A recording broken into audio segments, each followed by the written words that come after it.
Ladies and gentlemen, boys and girls, welcome to it. This is the start of something new, and you are tuned in live to episode 1, where we are celebrating South African football icons. I'm talking cult heroes, coaching legends, and some of those PSL players that you guys might have considered underrated. Now, I'm not going to be doing too much talking because my guests here deserve all the screen time. Guys, please help me in welcoming people who shaped my childhood, people who started my dream in playing football. 2 of them have played for my boyhood club, played and one of them coached. Without further ado, guys, firstly, we have the legendary coach. Did a double at Bidvest Wits, Santos, got Ajax under the belt, one of the best coaches who works with young players. I am honored to introduce to you guys, Mr. Roger Dessau. How are you, coach? Hi, great to be here. Oh, fantastic. Honored to meet you. Almost played for you, but that's a story for another day. Secondly, someone else who plays for a team that I support to play there, big cult hero, has a personality almost as big as his smile and that long throw that can cross the halfway line. This man, guys, he wasn't called Slim Cut for nothing. This guy was jumping after every ball that was going, every angle of the poles.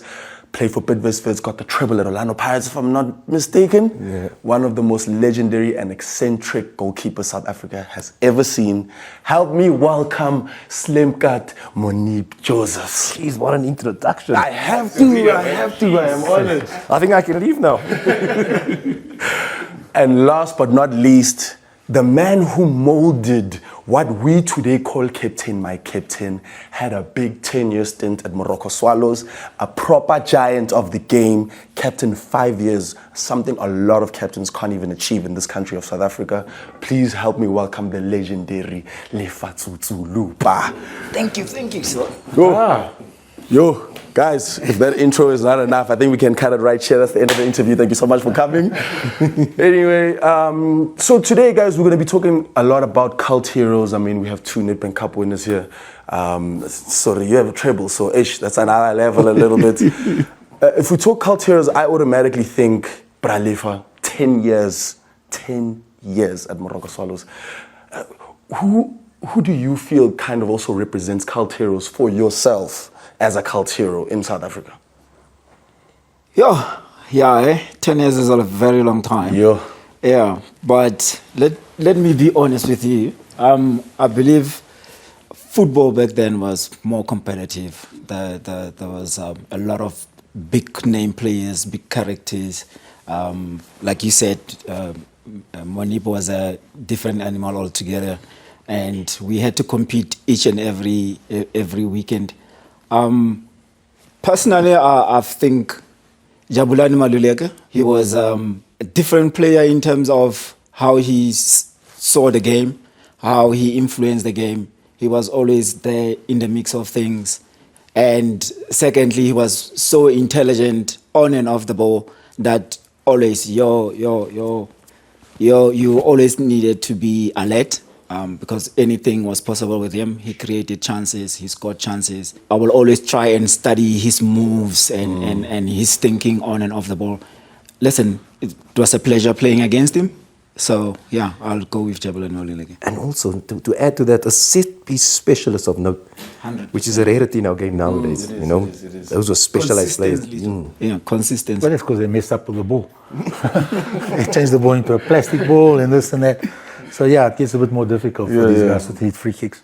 I mean, also, coach, as I would say you were a cult hero yourself, especially in the Bidvest Wits side. Do you think we have any examples of coaches that can actually become cult heroes, especially in the South African game? Or there were plenty. I think I grew up in a different generation. There were guys like Joe Freckleton, Mario Twani, Eddie Lewis came through the ranks in those days, all foreigners though. And then, of course, Clive Barker arrived, the local lad that took us to the 96 Cup of Nations. And that opened doors to a lot of South African coaches. And it's nice to see now a lot of young up-and-coming coaches breaking through. And I think even the clubs at the moment, they focus more on the local coaches than just bringing in a lot of foreigners, which is good to see. So this one is for you, Coach. I won't lie, I feel robbed that I didn't get to play for you because I felt like I enjoyed how you honed in on young players. You know, you were always bringing the next development, whether it was at Ajax, whether it was at Wits. You were always looking at the younger guys and looking to get them to the level where they needed to be and get the game going earlier for them. I just want to know, out of everybody you've coached, young and old, who do you think is your best product? You know, what are those beyond standout achievements? Like, what is that? Who actually stood out for you? I think there's a lot of players that have, you know, I've been fortunate to coach and bring through, like, you know, Villa Kazi was one. Villa at Wits, when he arrived, he was an unknown as a kid. But there's so many others, but everyone's got its own story. And for me, my favorite story is Sifiso Myeni. He arrived at Marks Park with a plastic bag in his hand and he slept in the change room for 2 nights. I didn't know that. The kit man came to tell me. And the next day I brought him to the office and I gave him a little contract that just to keep him for 3 months until the window period opened. And nobody gave him a chance. I mean, the kid had, you know, he had that look on his face. He was actually knees, coach. I remember. He was. I remember that day clearly. And you know, he just arrived and he walked up to me in the car park when I parked the car, and he said to me, "Hi, coach. My name is Sifiso. I want to play for you." And for some reason, somebody said to me, "Let him train," because usually, you know, 99% of the times I would have told him to go train with the under 16s or the under 19s or whatever, or go somewhere else. No. And I let him come and have a session, and within 5 minutes, Eric Tinkler was my assistant. He walked over to me and he said, "That kid you brought you, I can play." And I said, "That kid I brought you, I haven't brought anybody." and I looked around and I saw this kid, okay, and they were just passing.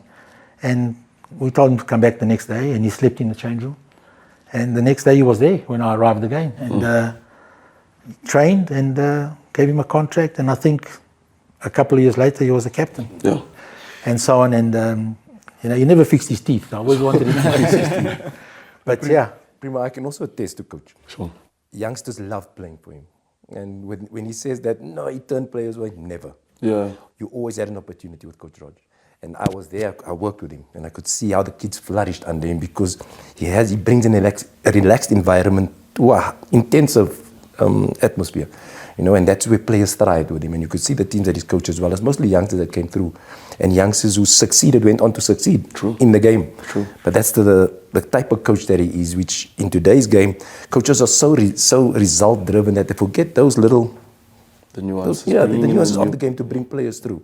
And we need coaches like us in the game because it is a generation of, like Coach said now, the coaches who understand these players. And that's who he is, and we need him back in this game. I will forever be so sad that I never got to play under you, Coach. I literally missed you. Talking about coaches, gents, which coaches for you guys have been like some of the best coaches you've played for? Listen, like the coach mentioned, that you know, in football there are moments and memories that we make along the way. I think personally, I'll mention 3 coaches because when I started, I was 19 years old. So I needed a coach that was going to mold me and guide me at Bloemfontein Celtics, yes, under Coach Styles Puma. So for me, at that moment, Coach Styles was my coach because he made things easier for me. He said to me, like, just go in, enjoy yourself, show the people what you can do. For also, me, that was very much as a father figure. Exactly, yeah. You know. And then a couple of years later, moved to Swallows. That's where Gavin Hunt actually taught me the tactical side of football. At Celtics, I was number 10. Everywhere, you know. And then you get to Swallows, and then Gavin taught me the tactical side, where you need to be, how you run late into the box, all those kind of things. And I think that's where I learned a lot in terms of football as a whole.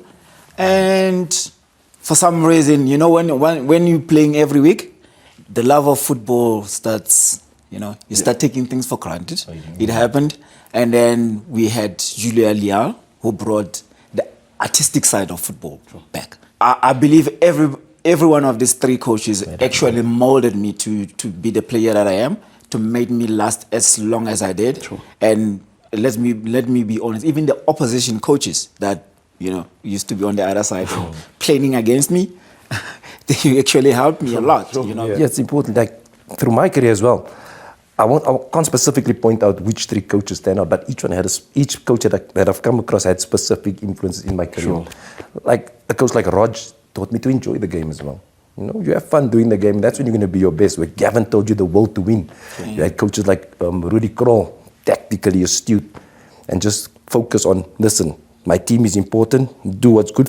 Only thing that matters is what he says. Yeah. That's the only thing you worry about. You impress him on the weekend. That's all that matters, not the outside world. So there was a lot of influences, and not just influences, it's more like mentors. Yeah. You know, football is a game, but we come from different backgrounds. Sure. So we learn from these guys as father figures in our lives, and yeah, they've played massive influence in our lives, and we miss these type of coaches in our game. But Aslimka, I just wanted to ask, since you've played for so many teams, you know, I mean, you've been all over, you've even touched national team level. I mean, both of you have. I just wanted to know, who were your 3 favorite teammates, like, or just standout teammates that you've played with and you felt like, you know what, here we're cooking? It's hard to pick 3 specific because there's so many good players in our era. Yeah. Era coach. In our generation, you know. Yeah. But if I look at the Ajax where I started, it was the whole team. Because there was a bunch of youngsters flourishing, wanting to start their careers. The Dylan Shepherds, the Sean Potgieters, the Steven Pienaars, all those were part of the good generation of Ajax players that came through. If I look at a player like Teko Modise, we just turned the game in his head. Just, you know, the character of the game. Beautiful footballers. Like he was like skiing on ice when you watched him play football. The ball stuck to his foot. Players like Benny McCarthy was just phenomenal. Character of the game, you know, just a personality of note and a goal scorer of note to show you, listen, if my job is this, I'm going to do my job to the best of my ability. Sure. So there's a whole lot of variety of players, and those are just a few that I can name. Yeah, what a beautiful era of football. Pralifa? Sure, like you mentioned, there's a lot of guys that I played with as well. But there are 2 guys that I think they actually paved the way for me. Ace Gula and Abraham Teo. I don't think they got their flowers, and they're still not getting their flowers because they obviously back then they played for a small team, Bloemfontein Celtics. They were also part of the under-23 Matluk that did well in the Olympics. So these guys were different. These 2 players are 2 different players. Gula was more of a attacking, creative midfielder. Nteo was more of a holding midfielder, the general who dictated things, you know, in the middle of the park. But watching the 2 of them, their combination, when I was still young, it was out of this world. I think they influenced what Free State football became, you know, because everybody wanted to play to their standard. And even today, I still believe they have a lot to offer Free State in terms of football development. I know Waya is now at Thunder Royals as a second assistant coach, which for me it's good, but we can use these guys more. This is more of a coach's question, but I think Myeni, you're also a coach now, and I wouldn't be surprised, Pralifa, if you're also coaching. I mean, You've been coaching for years. It's a nice transition from being a player / captain into, you know, the controlling the whole team. I just want to know, there's been a lot of criticism in South African football in terms of the coaching side, you know, what's needed, what's missing. It's like the game is not elevating at the rate we want it to. What do you guys think is missing from a coach's perspective to put into the game, to get that flavor back, to get our power back? How long do you want this podcast to be? Let's try to be as brief as we can. I'll try and be as brief as I can. It's not about the coaches. You know, when you get to that PSL level, coaching is really limited. I mean, I couldn't teach Myeni how to be a goalkeeper. Sure. You know, I just had to guide him. By the time I got him, I couldn't teach Levi to be a midfielder. But what is lacking is our development coaching. Our development coaching is Johnny's uncle and you know, Corin's dad and whoever has got a whistle and just come and help us. Yeah. And that's where we're lacking because those jobs don't pay. So the better coaches obviously go pro, they're going to look for money. And we're lacking a lot in our junior structures. And look at our rugby. We're number 1 in rugby in the world. From high school. Look at our development structures. Where's our development? At schools. And it's never changed. Even through 30 years of democracy or whatever, that structure doesn't change. And look how many players we're producing. Sure. Why? Because at school level, the provinces put money into the schools and they get top coaches to coach at schools. You can't play under 15 rugby in South Africa. You can play under 15 school rugby. Sure. You can't play under 17 rugby in South Africa. You play under 17 school rugby. So the players come out of school as rugby players, ready, sure, with an education, and well taught. That's an expert point. That's an expert's point of view. We young coaches are seeing that the passion for the game is gone. Coaches mentioned while we were having the conversation as well that it's all about the paycheck now, especially the pro game. It's all about the paycheck, the passion, the love for the game, the will to want to be the best in what you do. That's all gone, you know. And that, but the coaches rightfully stated the development is where it starts. Once all that, the education of football starts there, and you get to the top, you'll know how to go about being a professional. Sure. 100% correct. Foundation starting from the bottom. Oh yeah. To you, Munib, you know, being a goalkeeper is not the easiest job. You know, number one, there's not many in a team that can take up that first position. So you guys kind of become unsung heroes also. You know, your guys' glory isn't seen the same way as the striker's glory, where the goals count so much and the saves. You know, you celebrate the saves more than anyone else, you know, on the field. I just want to know, how hard was it, you know, to establish yourself, you know, as a goalkeeper, and also to last as long as you did as the number one, you know? Listen, goalkeepers are special, but goalkeepers, you can't train someone to be a goalkeeper.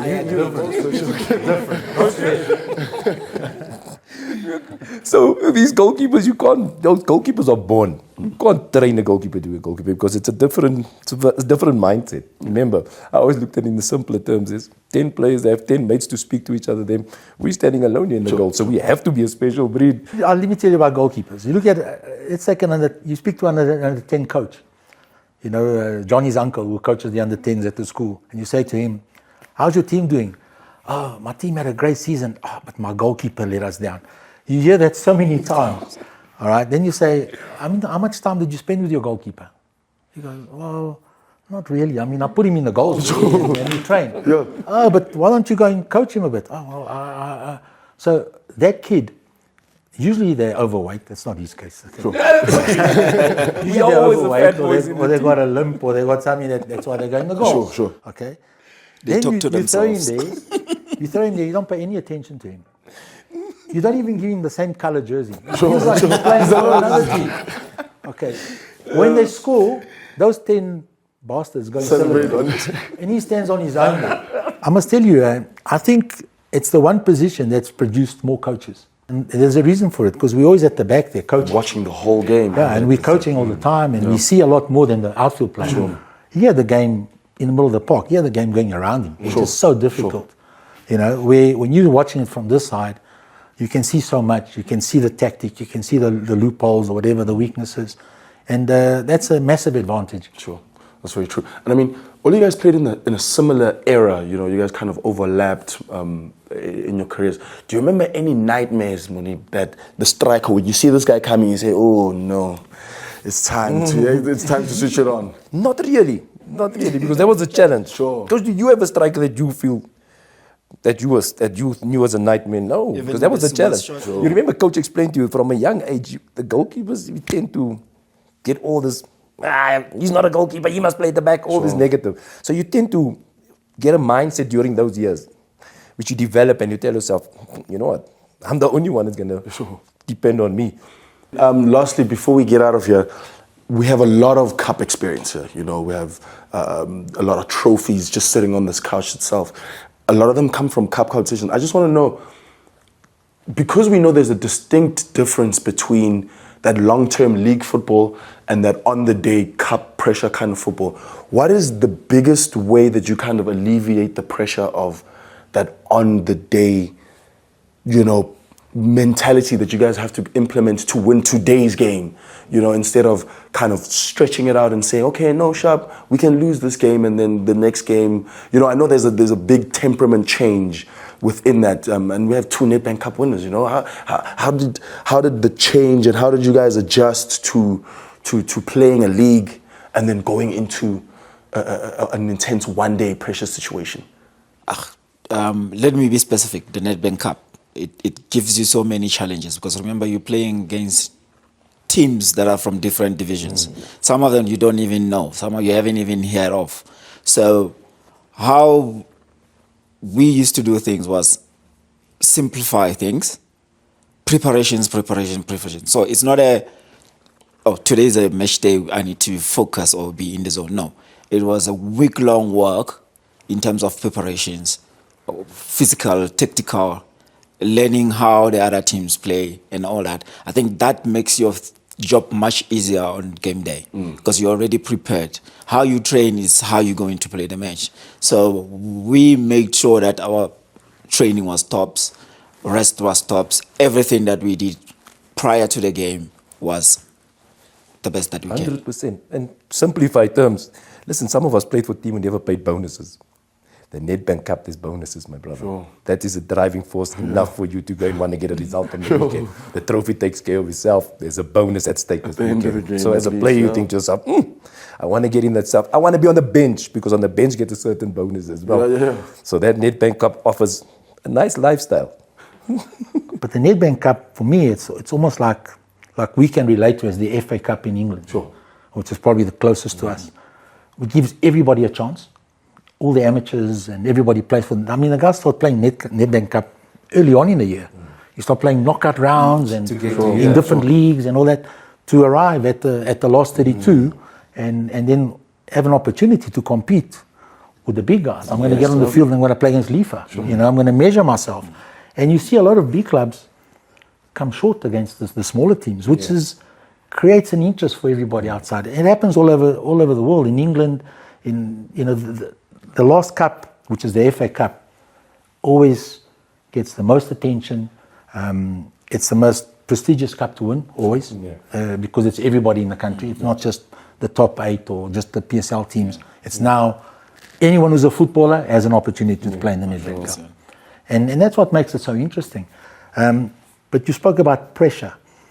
And you said, how do you alleviate pressure? You don't alleviate pressure. That's why we live. We thrive under it. We thrive under pressure. So you want the stadium to be full. You want the vibe. You want to hear the people outside hooting, and that's what you want. So don't alleviate it, but absorb it and feel it. Let it come and let it motivate you. And that's what makes great players. 100%. Sure. And just to add there, I think also a little bit of fear drives you. Because if you're too confident, you end up making a lot of mistakes. But if there's that little bit of fear, we're like, there's money that side. I need to guard against this. I need to guard against that. It brings your A game, and you eventually play well. A little bit of anxiety to keep you on Exactly. your toes.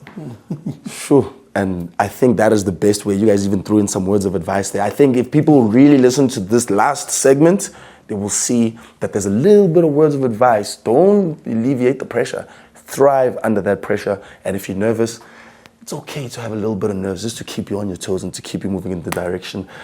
But I would love to carry on this chat, guys. But this is all we have time for.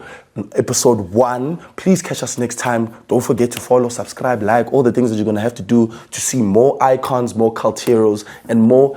I don't want to say underrated. Underrated is not a good player. They're underdogs of the game. Underpaid. Underappreciated, underpaid. That's it from us, guys.